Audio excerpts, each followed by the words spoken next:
A manchete é: protesto em igreja de Curitiba municia a direita. Sobrou até para o padre Fábio de Mello.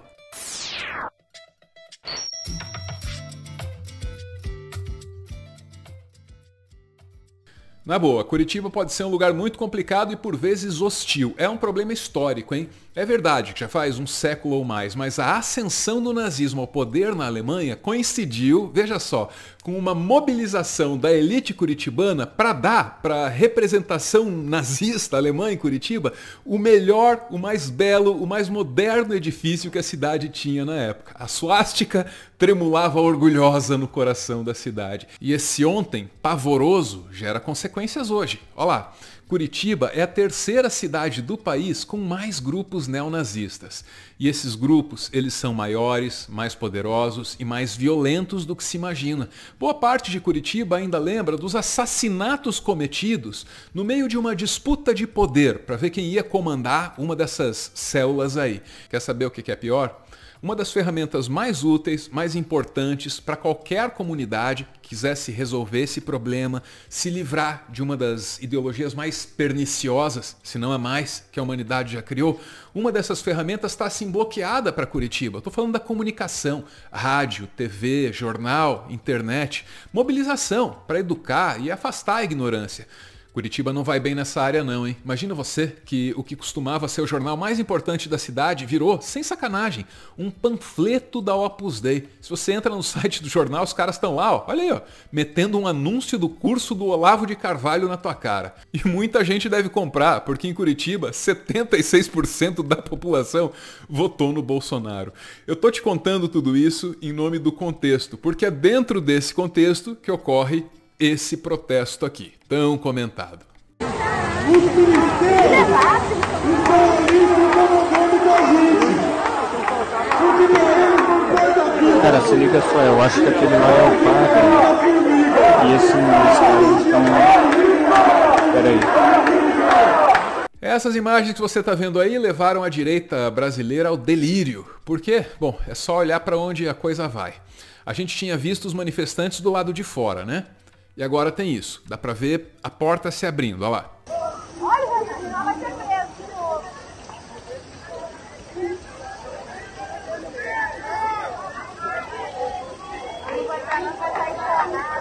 Aí, na sequência, a manifestação já está dentro da igreja. Acho que deu para entender porque é que a direita brasileira se apegou tanto a essas imagens, né? Naquele jornal que vem de curso do Olavo de Carvalho, a manchete saiu assim, ó.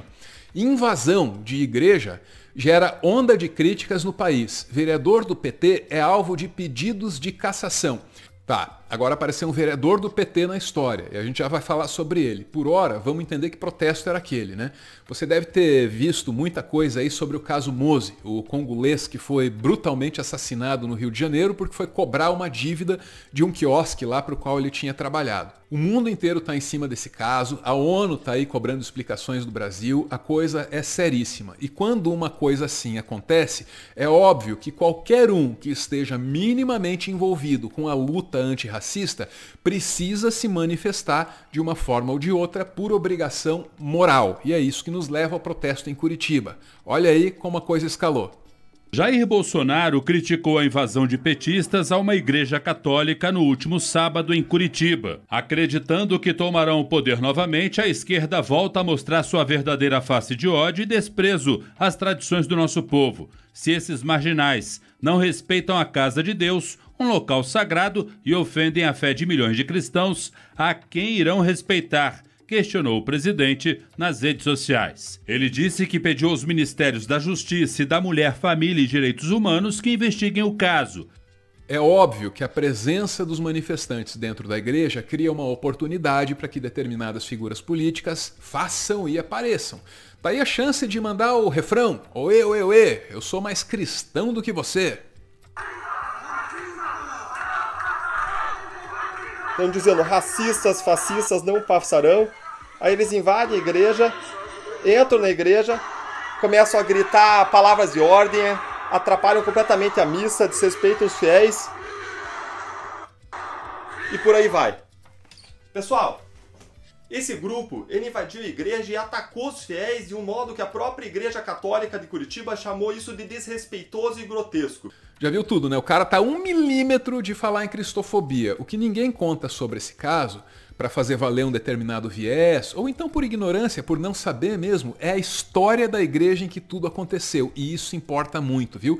Essa aí é a Igreja do Rosário, Santuário das Almas, e pode muito bem ser vista como uma tentativa de apagar o legado, a herança e o trabalho preto que ergueu Curitiba. Um pouco de história, vai. Essa igreja, ela foi construída ali em 1931. Acontece que para construir essa igreja, que está ali hoje, foi necessário demolir uma outra igreja. E sabe como é que se chamava a outra igreja?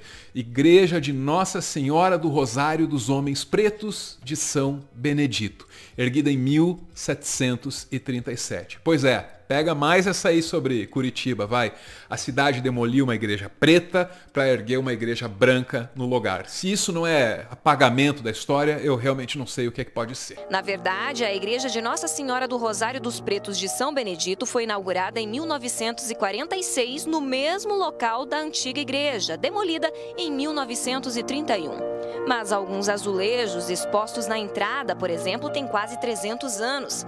São da capela destruída. E mais.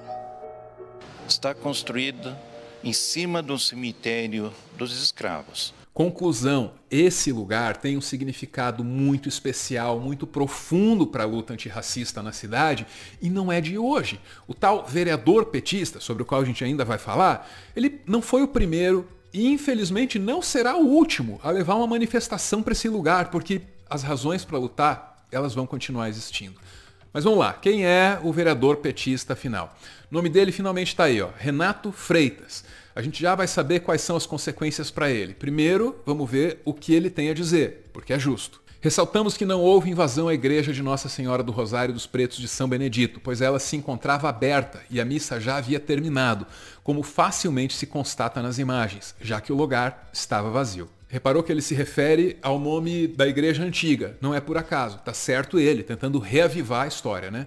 Na sequência, ele vai falar do contexto histórico que eu já expliquei aqui para você. Então, se parecer assim um repeteco, eu peço desculpas, mas é importante a gente dar uma lida, primeiro que é a defesa do cara, e segundo, porque vai rolar ali uma história sobre um desentendimento com o padre, e isso é importante para a gente compreender. No texto, entramos na igreja como parte simbólica da manifestação, uma vez que foi construída em 1737 durante o regime de escravidão por pessoas pretas e para pessoas pretas, a quem era negado o direito de entrar em outros lugares.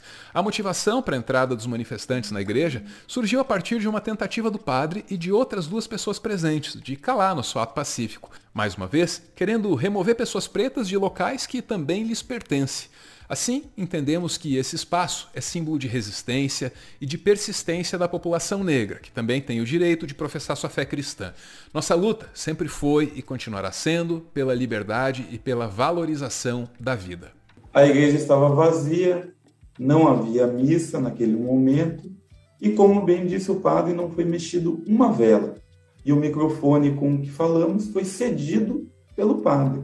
E as pessoas da manifestação, como mostrou o jornal Tribuna do Paraná em vídeo, as pessoas da manifestação vieram ordeiramente e sentaram-se nas primeiras cadeiras, ouviram as palavras. Tá aí a defesa, vamos para as consequências. Em Curitiba, o jornalismo local tratou assim de esquadrinhar cada episódio polêmico envolvendo o nome do vereador. Aí, claro, essas informações, elas circulam no Brasil inteiro. Vamos para o Metrópolis. Veja a ficha de vereador que invadiu igreja em protesto por Mose. Está no Metrópolis, mas foi apurado por uma rádio de Curitiba que fala em 16 ocorrências, entre elas lesão corporal e ameaça. Junte isso à possibilidade de uma cassação, que é assim intensamente incentivada pela mídia em Curitiba, e você percebe que a situação ficou complicada assim, né? Aliás, não só para ele. Olha lá. Twitter falso de Lula ataca igrejas e defende a ação de vereador Renato Freitas. Pois é, o bolsonarista conta a história, aumenta a história e depois inventa a história. De novo para fora. Circulou em grupos de WhatsApp bolsonaristas nessa semana um tweet falsamente atribuído ao ex-presidente Lula, em que ele teria feito ataques às igrejas. Diz que vai cobrar impostos delas e obrigá-las a casar gays. Em um texto grosseiro, que encerra afirmando que ninguém vai mandar mais em nosso governo, nem Deus. Olha, essas são as consequências previsíveis, dava para ver que isso ia acontecer. Agora vamos para a parte mais improvável da coisa toda. É o padre Fábio de Mello. Olha lá, a profanação de templos não é uma novidade no Brasil. As religiões de matriz africana sofrem constantemente com desrespeito e profanações. Nós, católicos, deveríamos repudiar toda e qualquer forma de intolerância, pois o mandamento maior consiste em amor a Deus e ao próximo. Aí, adivinha, né? Adivinha o que aconteceu com ele? Não deu outra. Olha lá. Padre Fábio de Mello é atacado por bolsonaristas ao falar da intolerância a religiões de matriz africana. Outra coisa que dava para perceber que ia acontecer, né? Só que o padre está certo, tanto na aplicação prática de um cristianismo solidário e empático, quanto no que diz respeito aos fatos. Olha lá, ó. Religiões de matriz africana são alvos de 59% dos crimes de intolerância. Essa é uma pesquisa de 2019 realizada no Distrito Federal. Presta bem atenção no escândalo que são esses números. No Distrito Federal, apenas 0,2% da população é adepto de uma ou outra religião de matriz africana.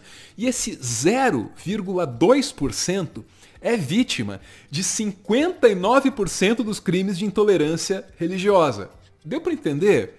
0,2% é vítima de 59% dos atentados. Que tipo de atentados? Não estou falando de palavra de ordem sendo gritada dentro de terreiro, não. É coisa muito pior. Só para ficar no Distrito Federal, que é o exemplo que a gente usou. Vamos para o terreiro da Mãe Baiana, em Brasília. Olha o que fizeram por lá. Botaram fogo.